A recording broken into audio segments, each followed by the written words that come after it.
14ನೆಯ ಅಧ್ಯಾಯ ಗುಣತ್ರಯ ವಿಭಾಗ ಯೋಗ. ಭಗವಂತನು ಹೇಳಿದನು, ಜ್ಞಾನಗಳಲ್ಲಿ ಅತ್ಯುತ್ತಮವಾದ ಪರಮ ಜ್ಞಾನವನ್ನು ನಾನು ನಿನಗೆ ಪುನಃ ಹೇಳುವೆನು. ಅದನ್ನು ತಿಳಿದು ಎಲ್ಲ ಮುನಿಜನರು ಈ ಜಗತ್ತಿನಿಂದ ಮುಕ್ತರಾಗಿ ಪರಮಸಿದ್ಧಿಯನ್ನು ಪಡೆದಿದ್ದಾರೆ. ಈ ಜ್ಞಾನವನ್ನು ಆಶ್ರಯಿಸಿ, ಅಂದರೆ ಧಾರಣೆ ಮಾಡಿ ನನ್ನ ಸ್ವರೂಪವನ್ನು ಪಡೆದ ಪುರುಷರು ಸೃಷ್ಟಿಯ ಪ್ರಾರಂಭದಲ್ಲಿ ಪುನಃ ಹುಟ್ಟುವುದಿಲ್ಲ ಮತ್ತು ಪ್ರಳಯ ಕಾಲದಲ್ಲಿಯೂ ದುಃಖಿತರಾಗುವುದಿಲ್ಲ. ಎಲೆ ಅರ್ಜುನ, ನನ್ನ ಮಹದ್ ಬ್ರಹ್ಮರೂಪಿ ಮೂಲ ಪ್ರಕೃತಿಯ ಸಮಸ್ತ ಪ್ರಾಣಿಗಳ ಯೋನಿಯಾಗಿದೆ. ನನ್ನ ಮಹದ್ ಬ್ರಹ್ಮರೂಪಿ ಮೂಲ ಪ್ರಕೃತಿಯು ಸಮಸ್ತ ಪ್ರಾಣಿಗಳ ಯೋನಿಯಾಗಿದೆ, ಅರ್ಥಾತ್ ಗರ್ಭಾಧಾನದ ಸ್ಥಾನವಾಗಿದೆ. ನಾನು ಆ ಯೋನಿಯಲ್ಲಿ ಚೇತನ ಸಮುದಾಯ ರೂಪಿ ಗರ್ಭವನ್ನು ಸ್ಥಾಪಿಸುತ್ತೇನೆ. ಆ ಜಡ ಚೇತನ ಸಂಯೋಗದಿಂದ ಎಲ್ಲ ಪ್ರಾಣಿಗಳ ಉತ್ಪತ್ತಿಯಾಗುತ್ತದೆ. ನಾನಾ ಪ್ರಕಾರದ ಎಲ್ಲ ಯೋನಿಗಳಲ್ಲಿ ಹುಟ್ಟುವ ಶರೀರಧಾರಿ ಪ್ರಾಣಿಗಳೆಲ್ಲರಿಗೆ ಗರ್ಭ ಧರಿಸುವ ತಾಯಿ ಪ್ರಕೃತಿಯಾಗಿದೆ ಮತ್ತು ಬೀಜವನ್ನು ಸ್ಥಾಪಿಸುವ ತಂದೆ ನಾನಾಗಿದ್ದೇನೆ. ಸತ್ವಗುಣ, ರಜೋಗುಣ ಮತ್ತು ತಮೋಗುಣ ಎಂಬ 3 ಗುಣಗಳು ಪ್ರಕೃತಿಯಿಂದ ಉತ್ಪನ್ನವಾಗಿ ಅವಿನಾಶಿ ಜೀವಾತ್ಮನನ್ನು ದೇಹದಲ್ಲಿ ಬಂಧಿಸುತ್ತವೆ. ಎಲೆ ಪಾಪರಹಿತನೇ, ಆ 3 ಗುಣಗಳಲ್ಲಿ ಸತ್ವಗುಣವು ನಿರ್ಮಲವಾದ ಕಾರಣ ಪ್ರಕಾಶ ಉಂಟು ಮಾಡುವುದು ಹಾಗೂ ವಿಕಾರರಹಿತವಾಗಿದೆ. ಆದರೆ ಅದು ಸುಖದ ಸಂಬಂಧದ ಮತ್ತು ಜ್ಞಾನ ಸಂಬಂಧದ ಅಭಿಮಾನದಿಂದ ಬಂಧಿಸುತ್ತದೆ. ರಾಗರೂಪಿ ರಜಗುಣವು ಕಾಮನೆ ಮತ್ತು ಆಸಕ್ತಿಯಿಂದ ಉತ್ಪನ್ನವಾದುದು ಎಂದು ತಿಳಿ. ಅದು ಈ ಜೀವಾತ್ಮನನ್ನು ಕರ್ಮಗಳ ಹಾಗೂ ಅವುಗಳ ಫಲಗಳ ಸಂಬಂಧದಿಂದ ಬಂಧಿಸುತ್ತದೆ. ಈ ಎಲ್ಲ ದೇಹಾಭಿಮಾನಿಗಳನ್ನು ಮೋಹಗೊಳಿಸುವ ತಮೋಗುಣವು ಅಜ್ಞಾನದಿಂದ ಉಂಟಾಗಿದೆ ಎಂದು ತಿಳಿ. ಅದು ಈ ಜೀವಾತ್ಮನನ್ನು ಪ್ರಮಾದ, ಆಲಸ್ಯ ಮತ್ತು ನಿದ್ದೆ ಇವುಗಳಿಂದ ಬಂಧಿಸುತ್ತದೆ. ಸತ್ವಗುಣವು ಸುಖದಲ್ಲಿ ತೊಡಗಿಸುತ್ತದೆ, ರಜೋಗುಣವು ಕರ್ಮಗಳಲ್ಲಿ ಮತ್ತು ತಮೋಗುಣವು ಜ್ಞಾನವನ್ನು ಮುಚ್ಚಿ ಹಾಕಿ ಪ್ರಮಾದದಲ್ಲಿಯೂ ತೊಡಗಿಸುತ್ತದೆ. ಎಲೆ ಅರ್ಜುನ, ರಜೋಗುಣ ಮತ್ತು ತಮೋಗುಣಗಳನ್ನು ಅದುಮಿ ಸತ್ವಗುಣವು ವೃದ್ಧಿಸುತ್ತದೆ. ಸತ್ವಗುಣ ಹಾಗೂ ತಮೋಗುಣಗಳನ್ನು ಅದುಮಿ ರಜೋಗುಣವು ಬೆಳೆಯುತ್ತದೆ. ಹಾಗೆಯೇ ಸತ್ವಗುಣ ಮತ್ತು ರಜೋಗುಣಗಳನ್ನು ಅದುಮಿ ತಮೋಗುಣವು ಬೆಳೆಯುತ್ತದೆ. ಈ ದೇಹದಲ್ಲಿ, ಅಂತಃಕರಣದಲ್ಲಿ ಮತ್ತು ಇಂದ್ರಿಯಗಳಲ್ಲಿ ಚೈತನ್ಯ ಹಾಗೂ ವಿವೇಕ ಶಕ್ತಿಯು ಉಂಟಾದಾಗ ಸತ್ವಗುಣವು ಹೆಚ್ಚಾಗಿದೆ ಎಂದು ತಿಳಿಯಬೇಕು. ರಜೋಗುಣವು ಹೆಚ್ಚಾದಾಗ ಲೋಭ ಪ್ರವೃತ್ತಿ, ಸ್ವಾರ್ಥ ಪ್ರೇರಿತನಾಗಿ ಸಕಾಮ ಭಾವದಿಂದ ಕರ್ಮ ಮಾಡುವುದು, ಅಶಾಂತಿ ಮತ್ತು ವಿಷಯ ಭೋಗಗಳ ಲಾಲಸೆ ಇವೆಲ್ಲವೂ ಉಂಟಾಗುತ್ತದೆ. ತಮೋಗುಣವು ಹೆಚ್ಚಾದಾಗ ಅಂತಃಕರಣದಲ್ಲಿ ಮತ್ತು ಇಂದ್ರಿಯಗಳಲ್ಲಿ ಅಂಧಕಾರ, ಕರ್ತವ್ಯ ಕರ್ಮಗಳಲ್ಲಿ ಅಪ್ರವೃತ್ತಿ, ವ್ಯರ್ಥ ಚೇಷ್ಟೆಗಳು ಹಾಗೂ ನಿದ್ದೆ ಮುಂತಾದವು ಅಂತಃಕರಣವನ್ನು ಮೋಹಿತಗೊಳಿಸುವ ವೃತ್ತಿಗಳು ಇವೆಲ್ಲವೂ ಉಂಟಾಗುತ್ತದೆ. ಸತ್ವಗುಣವು ಹೆಚ್ಚಿದಾಗ ಮನುಷ್ಯನು ಸತ್ತರೆ ಆಗ ಅವನು ಉತ್ತಮ ಕರ್ಮ ಮಾಡುವವರ ನಿರ್ಮಲ ದಿವ್ಯ ಸ್ವರ್ಗಾದಿ ಲೋಕಗಳನ್ನು ಪಡೆಯುತ್ತಾನೆ. ರಜೋಗುಣವು ಬೆಳೆದಾಗ ಸತ್ತರೆ ಕರ್ಮಗಳಲ್ಲಿ ಆಸಕ್ತಿಯುಳ್ಳ ಮನುಷ್ಯರಲ್ಲಿ ಹುಟ್ಟುವನು. ಹಾಗೆಯೇ ತಮೋಗುಣವು ಹೆಚ್ಚಾದಾಗ ಸತ್ತ ಮನುಷ್ಯನು ಕೀಟ, ಪಶು ಮುಂತಾದ ಮೂಢ ಯೋನಿಗಳಲ್ಲಿ ಹುಟ್ಟುತ್ತಾನೆ. ಶ್ರೇಷ್ಠವಾದ ಕರ್ಮಗಳ ಫಲವು ಸಾತ್ವಿಕ, ಅಂದರೆ ಸುಖ, ಜ್ಞಾನ ಮತ್ತು ವೈರಾಗ್ಯವೇ ಮುಂತಾದ ನಿರ್ಮಲವೆಂದು ಹೇಳಲಾಗಿದೆ. ರಾಜಸ ಕರ್ಮಗಳ ಫಲವು ದುಃಖವೆಂದು, ತಾಮಸ ಕರ್ಮಗಳ ಫಲವು ಅಜ್ಞಾನವೆಂದು ಹೇಳಲಾಗಿದೆ. ಸತ್ವಗುಣದಿಂದ ಜ್ಞಾನವು ಉಂಟಾಗುತ್ತದೆ. ರಜೋಗುಣದಿಂದ ನಿಸ್ಸಂದೇಹವಾಗಿ ಲೋಭವು ಹಾಗೂ ತಮೋಗುಣದಿಂದ ಪ್ರಮಾದ, ಮೋಹಗಳು ಮತ್ತು ಅಜ್ಞಾನವು ಉಂಟಾಗುತ್ತದೆ. ಸತ್ವಗುಣಗಳಲ್ಲಿ ಸ್ಥಿತರಾದ ಮನುಷ್ಯರು ಸ್ವರ್ಗಾದಿ ಉಚ್ಚ ಲೋಕಗಳಿಗೆ ಹೋಗುತ್ತಾರೆ. ರಜೋಗುಣಗಳಲ್ಲಿ ನೆಲೆಸಿದವರು ಮಧ್ಯದಲ್ಲಿ ಅರ್ಥಾತ್ ಮನುಷ್ಯಲೋಕದಲ್ಲೇ ಇರುತ್ತಾರೆ ಮತ್ತು ತಮೋಗುಣದ ಕಾರ್ಯರೂಪಿ ನಿದ್ದೆ, ಪ್ರಮಾದ, ಆಲಸ್ಯಾದಿಗಳಲ್ಲಿ ನೆಲೆ ನಿಂತ ತಾಮಸ ಪುರುಷರು ಅಧೋಗತಿಗೆ, ಅಂದರೆ ಪೀಠ, ಕೀಟ, ಪಶು ಮೊದಲಾದ ನೀಚ ಯೋನಿಗಳಲ್ಲಿ ಹಾಗೂ ನರಕಗಳಿಗೆ ಹೋಗುತ್ತಾರೆ. ದೃಷ್ಟ, ಅಂದರೆ ಸಮಷ್ಟಿ ಚೇತನದಲ್ಲಿ ಏಕೀಭಾವದಿಂದ ನೆಲೆಸಿದ ಸಾಕ್ಷಿ ಪುರುಷನು 3 ಗುಣಗಳಿಲ್ಲದೆ ಬೇರೆ ಯಾರನ್ನು ಕರ್ತ ಎಂದು ನೋಡದಿದ್ದಾಗ ತ್ರಿಗುಣಗಳಿಗಿಂತ ಅತ್ಯಂತ ಶ್ರೇಷ್ಠನಾದ ಸಚ್ಚಿದಾನಂದ ಘನ ಸ್ವರೂಪಿ ಪರಮಾತ್ಮನಾದ ನನ್ನನ್ನು ತತ್ವದಿಂದ ತಿಳಿಯುವ ಸಮಯದಲ್ಲೇ ನನ್ನ ಸ್ವರೂಪವನ್ನು ಹೊಂದುತ್ತಾನೆ. ಈ ಪುರುಷನು ಶರೀರದ ಉತ್ಪತ್ತಿಗೆ ಕಾರಣವಾದ 3 ಗುಣಗಳನ್ನು ದಾಟಿ, ಅಂದರೆ ಬುದ್ಧಿ, ಅಹಂಕಾರ, ಮನಸ್ಸು ಹಾಗೂ 5 ಇಂದ್ರಿಯಗಳು, 5 ಕರ್ಮೇಂದ್ರಿಯಗಳು, 5 ಭೂತಗಳು, 5 ಇಂದ್ರಿಯಗಳ ವಿಷಯಗಳು, ಹೀಗೆ 23 ತತ್ವಗಳ ಪಿಂಡರೂಪಿ ಈ ಸ್ಥೂಲ ಶರೀರ ಪ್ರಕೃತಿಯಿಂದ ಉತ್ಪತ್ತಿಯಾಗುವ ಗುಣಗಳ ಕಾರ್ಯವೇ ಈ 3 ಗುಣಗಳು. ಇವುಗಳನ್ನು ದಾಟಿ ಜನ್ಮ, ಮೃತ್ಯು, ವೃದ್ಧಾವಸ್ಥೆ ಮತ್ತು ಎಲ್ಲ ರೀತಿಯ ದುಃಖಗಳಿಂದ ಮುಕ್ತನಾಗಿ ಪರಮಾನಂದವನ್ನು ಪಡೆಯುತ್ತಾನೆ. ಅರ್ಜುನನು ಹೇಳಿದನು, ಈ 3 ಗುಣಗಳಿಂದಲೂ ಅತೀತನಾದ ಪುರುಷನು ಯಾವ ಯಾವ ಲಕ್ಷಣಗಳಿಂದ ಕೂಡಿರುತ್ತಾನೆ ಹಾಗೂ ಅವನ ಆಚರಣೆ ಹೇಗಿರುತ್ತದೆ? ಹಾಗೆಯೇ ಪ್ರಭುವೇ, ಮನುಷ್ಯನು ಯಾವ ಉಪಾಯದಿಂದ ಈ 3 ಗಣಗಳನ್ನು ದಾಟಿ ಹೋಗುತ್ತಾನೆ? ಭಗವಂತನು ಹೇಳಿದನು, ಎಲೆ ಅರ್ಜುನ, ಯಾವ ಪುರುಷನು ಸತ್ವಗುಣದ ಕಾರ್ಯರೂಪಿ ಪ್ರಕಾಶವನ್ನು, ರಜೋಗುಣದ ಕಾರ್ಯರೂಪಿ ಪ್ರವೃತ್ತಿಯನ್ನು ಮತ್ತು ತಮೋಗುಣದ ಕಾರ್ಯರೂಪಿ ಮೋಹ ಇವುಗಳು ಪ್ರಾಪ್ತವಾದರೂ ಅವುಗಳನ್ನು ದ್ವೇಷಿಸುವುದಿಲ್ಲ ಹಾಗೂ ನಿವೃತ್ತನಾದ ಮೇಲೆ ಅವುಗಳನ್ನು ಬಯಸುವುದಿಲ್ಲ. ಅಂದರೆ ಯಾರು ಏಕಮೇವ ಸಚ್ಚಿದಾನಂದ ಘನ ಪರಮಾತ್ಮನಲ್ಲಿಯೇ ಶಾಶ್ವತವಾಗಿ ಒಂದೇ ಭಾವದಿಂದ ಇರುತ್ತಾ ಈ ತ್ರಿಗುಣಮಯಿ ಮಾಯಾ ಪ್ರಪಂಚರೂಪಿ ಸಂಸಾರದಿಂದ ಸಂಪೂರ್ಣವಾಗಿ ಪಾರಾಗಿದ್ದಾನೆಯೋ ಆ ಗುಣಾತೀತ ಪುರುಷನ ಅಭಿಮಾನರಹಿತ ಅಂತಃಕರಣದಲ್ಲಿ 3 ಗುಣಗಳ ಕಾರ್ಯರೂಪಿ ಪ್ರಕಾಶ, ಪ್ರವೃತ್ತಿ ಮತ್ತು ಮೋಹಾದಿ ಸ್ವಭಾವಗಳು ಉಂಟಾಗಲಿ ಅಥವಾ ಉಂಟಾಗದಿರಲಿ ಯಾವಾಗಲೂ ಸಹ ಇಚ್ಛೆ, ದ್ವೇಷ ಮುಂತಾದ ವಿಕಾರಗಳು ಉಂಟಾಗುವುದಿಲ್ಲ. ಇವೇ ಅವನು ಗುಣಗಳಿಂದ ಪಾರಾಗುವ ಅರ್ಥಾತ್ ಅತೀತನಾಗುವ ಮುಖ್ಯ ಲಕ್ಷಣಗಳು. ಹೀಗೆ ಅವು ಪ್ರಾಪ್ತವಾದರೂ ಅವುಗಳನ್ನು ದ್ವೇಷಿಸುವುದಿಲ್ಲ ಹಾಗೂ ನಿವೃತ್ತನಾದ ಮೇಲೆ ಅವುಗಳನ್ನು ಬಯಸುವುದಿಲ್ಲ. ಸಾಕ್ಷಿಯಂತೆ ಇದ್ದು ಗುಣಗಳ ಮೂಲಕ ವಿಚಲಿತಗೊಳಿಸಲಾಗುವುದಿಲ್ಲ ಮತ್ತು ಗುಣಗಳೇ ಗುಣಗಳಲ್ಲಿ ವರ್ತಿಸುತ್ತವೆ. ಅಂದರೆ ತ್ರಿಗುಣಮಯಿ ಮಾಯೆಯಿಂದ ಉತ್ಪನ್ನವಾದ ಅಂತಃಕರಣ ಸಹಿತ ಇಂದ್ರಿಯಗಳು ತಮ್ಮ ತಮ್ಮ ವಿಷಯದಲ್ಲಿ ವ್ಯವಹರಿಸುವುದೇ ಗುಣಗಳು ಗುಣಗಳಲ್ಲಿ ವರ್ತಿಸುವುದು ಎಂದರ್ಥ. ಹೀಗೆಂದು ತಿಳಿಯುತ್ತಾ ಸಚ್ಚಿದಾನಂದ ಘನ ಪರಮಾತ್ಮನಲ್ಲಿ ಏಕೀಭಾವದಿಂದ ಇರುತ್ತಾ ಮತ್ತು ಆ ಸ್ಥಿತಿಯಿಂದ ಎಂದೂ ಕದಲಲಾರನು.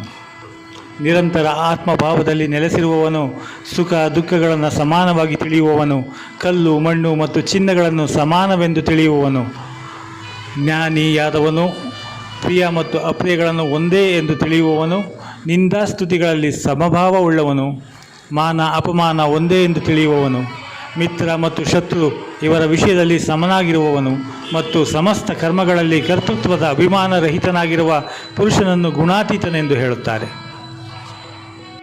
ಕೇವಲ ಏಕೈಕ ಸರ್ವಶಕ್ತ ಪರಮೇಶ್ವರ ವಾಸುದೇವ ಭಗವಂತನನ್ನೇ ತನ್ನ ಸ್ವಾಮಿ ಎಂದು ಭಾವಿಸುತ್ತಾ ಸ್ವಾರ್ಥ ಮತ್ತು ಅಭಿಮಾನವನ್ನು ತ್ಯಜಿಸಿ ಶ್ರದ್ಧೆ ಮತ್ತು ಭಾವಸಹಿತ ಪರಮ ಪ್ರೇಮದಿಂದ ನಿರಂತರ ಸ್ಮರಿಸುವವರನ್ನು ಅವ್ಯವಿಚಾರಿ ಭಕ್ತಿ ಯೋಗಿ ಎನ್ನುತ್ತಾರೆ. ಈ ಅವ್ಯವಿಚಾರಿ ಭಕ್ತಿ ಯೋಗದಿಂದ ನನ್ನನ್ನು ನಿರಂತರ ಭಜಿಸುವವನೂ ಕೂಡ ಈ 3 ಗುಣಗಳನ್ನು ಪೂರ್ಣವಾಗಿ ದಾಟಿ ಸಚ್ಚಿದಾನಂದ ಘನ ಬ್ರಹ್ಮನನ್ನು ಪಡೆಯಲು ಯೋಗ್ಯನಾಗುತ್ತಾನೆ. ಏಕೆಂದರೆ ಆ ಅವಿನಾಶಿ ಪರಬ್ರಹ್ಮನ ಅಮೃತದ ನಿತ್ಯವಾದ ಆ ಧರ್ಮದ ಮತ್ತು ಅಖಂಡ ಏಕರಸ ಆನಂದದ ಆಶ್ರಯವು ನಾನೇ ಆಗಿದ್ದೇನೆ. 15ನೇ ಅಧ್ಯಾಯ ಪುರುಷೋತ್ತಮ ಯೋಗ. ಆದಿಪುರುಷ ನಾರಾಯಣ ವಾಸುದೇವ ಭಗವಂತನೇ ಶಾಶ್ವತ ಮತ್ತು ಅನಂತ ಹಾಗೂ ಎಲ್ಲಕ್ಕೂ ಆಧಾರನಾದ ಕಾರಣ ಮತ್ತು ಎಲ್ಲಕ್ಕಿಂತ ಮೇಲೆ ನಿತ್ಯಧಾಮದಲ್ಲಿ ಸಗುಣ ರೂಪದಿಂದ ವಾಸಿಸುವ ಕಾರಣ ಊರ್ಧ್ವ ಎಂದು ಹೇಳಲಾಗುತ್ತದೆ. ಆ ಮಾಯಾಪತಿ ಸರ್ವಶಕ್ತ ಪರಮೇಶ್ವರನೇ ಈ ಪ್ರಪಂಚರೂಪಿ ವೃಕ್ಷಕ್ಕೆ ಕಾರಣನಾಗಿದ್ದಾನೆ. ಆದ್ದರಿಂದ ಈ ಪ್ರಪಂಚರೂಪಿ ವೃಕ್ಷವನ್ನು ಊರ್ಧ್ವ ಮೂಲವುಳ್ಳೆಂದು ಹೇಳಲಾಗುತ್ತದೆ. ಹೀಗೆ ಆದಿಪುರುಷ ಪರಮೇಶ್ವರನು ಬೇರು ಆಗಿರುವ ಬ್ರಹ್ಮದೇವರೇ ಮುಖ್ಯ ಕಾಂಡವಾಗಿರುವ, ಅಂದರೆ ಆ ಆದಿಪುರುಷ ಪರಮೇಶ್ವರನಿಂದ ಉತ್ಪತ್ತಿಯಾದ ಕಾರಣ ಹಾಗೂ ನಿತ್ಯಧಾಮಕ್ಕಿಂತ ಕೆಳಗಡೆ ಬ್ರಹ್ಮಲೋಕದಲ್ಲಿ ವಾಸಿಸುವ ಕಾರಣ ಹಿರಣ್ಯಗರ್ಭರೂಪಿ ಬ್ರಹ್ಮನನ್ನು ಪರಮೇಶ್ವರನಿಗಿಂತ ಕೆಳಭಾಗವೆಂದು ಹೇಳಿದೆ. ಆತನೇ ಈ ಪ್ರಪಂಚವನ್ನು ವೃದ್ಧಿಗೊಳಿಸುವನಾದ್ದರಿಂದ ಇದರ ಮುಖ್ಯ ಕೊಂಬೆ. ಆದ್ದರಿಂದ ಪ್ರಪಂಚ ವೃಕ್ಷವನ್ನು ಕೆಳಮುಖ ಕೊಂಬೆ ಉಳ್ಳದ್ದೆಂದು ಹೇಳುತ್ತಾರೆ. ಹೀಗೆ ಬ್ರಹ್ಮದೇವರೇ ಮುಖ್ಯ ಕಾಂಡವಾಗಿರುವ ಜಗದ್ರೂಪಿ ಅಶ್ವತ್ಥ ವೃಕ್ಷವನ್ನು ಅವಿನಾಶಿ ಎಂದು ಹೇಳುತ್ತಾರೆ. ಅಂದರೆ ಈ ವೃಕ್ಷದ ಮೂಲ ಕಾರಣನಾದ ಪರಮಾತ್ಮನು ಅವಿನಾಶಿಯಾಗಿದ್ದಾನೆ ಹಾಗೂ ಅನಾದಿ ಕಾಲದಿಂದ ಇದರ ಪರಂಪರೆ ನಡೆದುಕೊಂಡು ಬರುತ್ತಿದೆ. ಆದುದರಿಂದ ಈ ಪ್ರಪಂಚ ವೃಕ್ಷವನ್ನು ಅವಿನಾಶಿ ಎಂದು ಹೇಳುತ್ತಾರೆ. ಹಾಗೆಯೇ ವೇದಗಳು ಅದರ ಎಲೆಗಳೆಂದು ಹೇಳಲಾಗಿದೆ.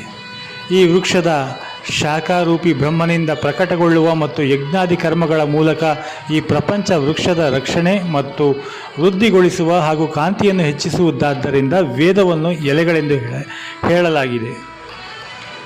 ಆ ಜಗದ್ರೂಪಿ ಅಶ್ವತ್ಥ ವೃಕ್ಷವನ್ನು ಮೂಲಸಹಿತ ತತ್ವತಃ ತಿಳಿದವನು ವೇದಗಳ ತಾತ್ಪರ್ಯವನ್ನು ತಿಳಿದವನಾಗಿದ್ದಾನೆ. ಅಂದರೆ ಭಗವಂತನ ಯೋಗಮಾಯೆಯಿಂದ ಉತ್ಪತ್ತಿಯಾದ ಜಗತ್ತು ಕ್ಷಣಭಂಗುರ, ನಾಶಯುತ ಮತ್ತು ದುಃಖರೂಪಿಯೂ ಆಗಿದೆ. ಇದರ ಚಿಂತೆಯನ್ನು ಬಿಟ್ಟು ನಿತ್ಯ ನಿರಂತರ ಅನನ್ಯ ಪ್ರೇಮದಿಂದ ಕೇವಲ ಪರಮಾತ್ಮನ ಚಿಂತನೆ ಮಾಡುವುದೇ ವೇದದ ತಾತ್ಪರ್ಯವನ್ನು ತಿಳಿಯುವುದಾಗಿದೆ.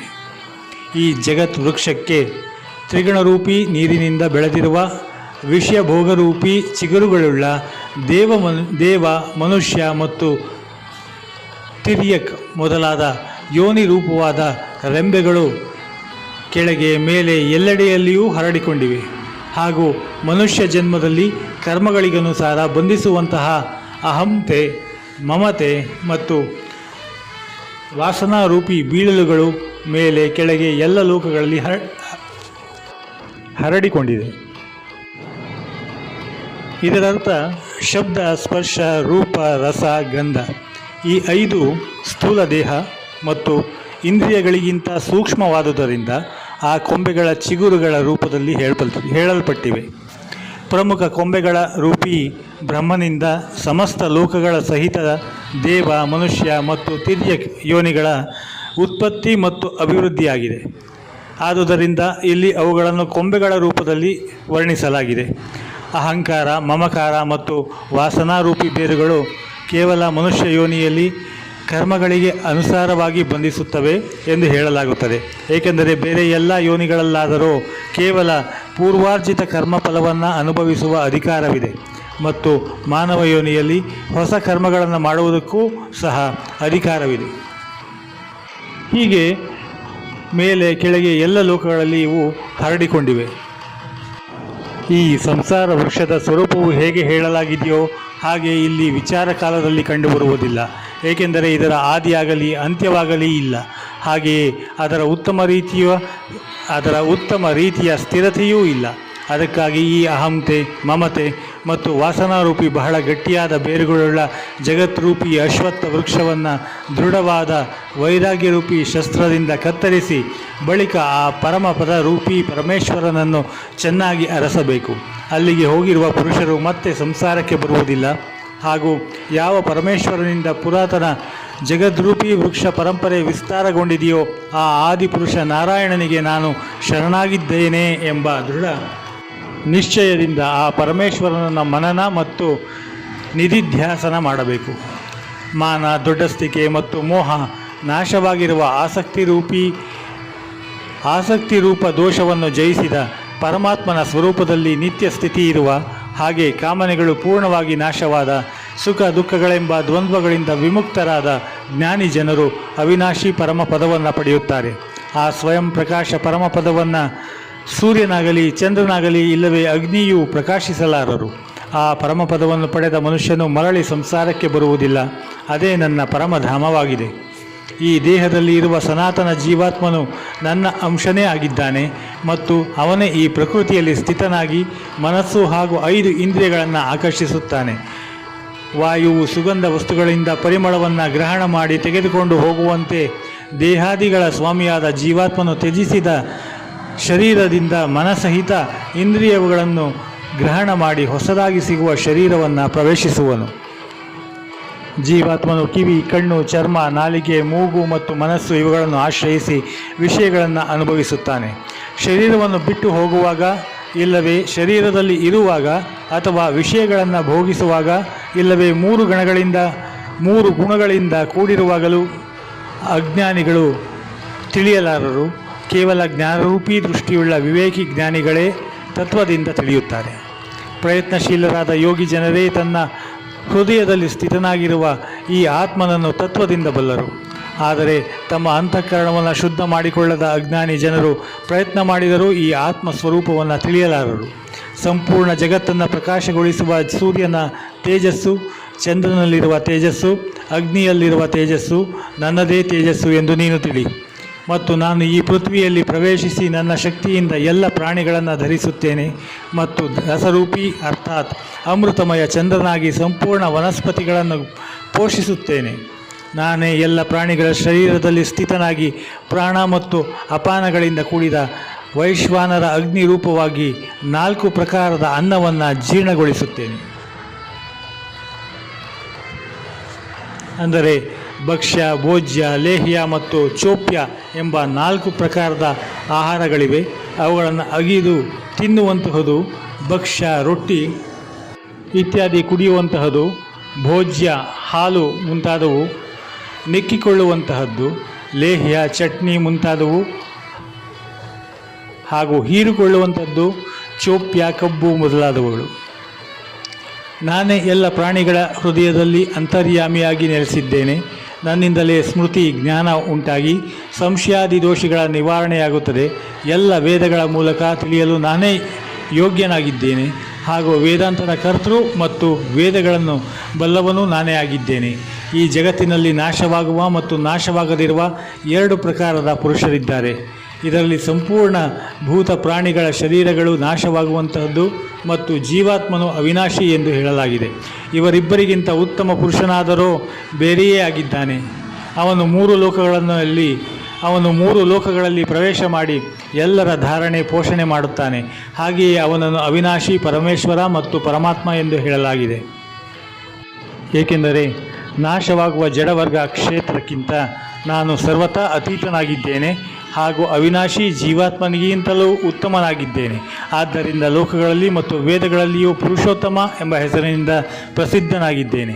ಎಲೆ ಅರ್ಜುನ, ಯಾವ ಜ್ಞಾನಿ ಪುರುಷರು ನನ್ನನ್ನು ಈ ರೀತಿಯಾಗಿ ತತ್ವದಿಂದ ಪುರುಷೋತ್ತಮನೆಂದು ತಿಳಿಯುತ್ತಾನೋ ಆ ಸರ್ವಜ್ಞನಾದವನು ಎಲ್ಲ ವಿಧದಿಂದ ನಿರಂತರವಾಗಿ ವಾಸುದೇವ ಪರಮೇಶ್ವರನಾದ ನನ್ನನ್ನೇ ಭಜಿಸುತ್ತಾನೆ.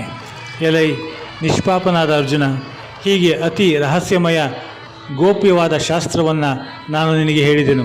ಇದನ್ನು ತತ್ವಶಃ ತಿಳಿದ ಮನುಷ್ಯನು ಜ್ಞಾನಿಯೂ ಮತ್ತು ಕೃತಾರ್ಥನೂ ಆಗುತ್ತಾನೆ.